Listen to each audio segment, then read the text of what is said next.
Le président de la République Alassane Ouattara et son homologue mozambicain Filipe Nyusi ont abordé des questions d'intérêt commun aux deux pays. La Côte d'Ivoire, pour le président Filipe Nyusi, est un bon exemple en Afrique, raison pour laquelle il entend renforcer ses relations de coopération avec ce pays.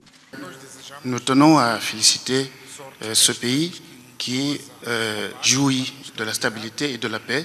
Et c'est un très bon exemple en Afrique parce que c'est un pays qui connaît une stabilité véritable. Et nous voudrions également féliciter le pays et souhaiter bonne chance pour les élections qui vont se tenir le 25 octobre. Et nous espérons que tout le processus va se dérouler dans de très bonnes conditions et qu'une fois encore, nous allons rencontrer Monsieur le Président pour parler encore d'un certain nombre de sujets qui nous intéressent, qui intéressent les deux pays, en particulier en matière de développement. Nous savons que la Côte d'Ivoire est un exemple dans le domaine agricole, dans le domaine de l'éducation. Nous allons échanger également dans le domaine des hydrocarbures. Donc voilà, nous souhaitons très bonne chance à la Côte d'Ivoire.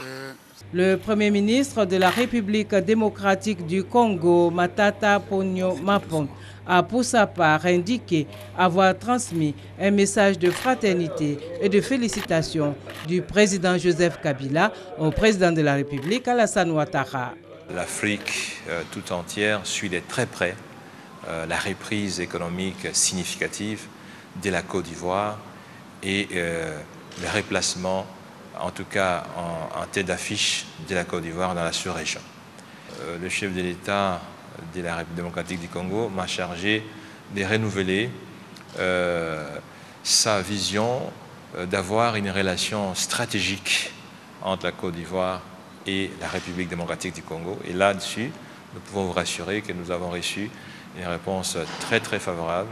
Le renforcement de la coopération entre la Côte d'Ivoire et l'Allemagne, notamment dans le secteur de la santé, était au centre des échanges entre le président de la République Alassane Ouattara et le secrétaire d'État allemand à la coopération et au développement, gouverneur de la Banque africaine de développement pour l'Allemagne, Thomas Silberhorn.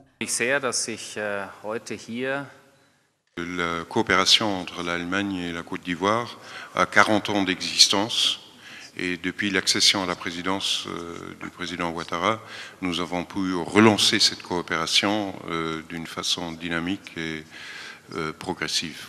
Nous sommes conscients du fait à quel point il est important d'assurer des investissements durables dans le domaine de la santé, notamment dans les infrastructures et les systèmes de santé.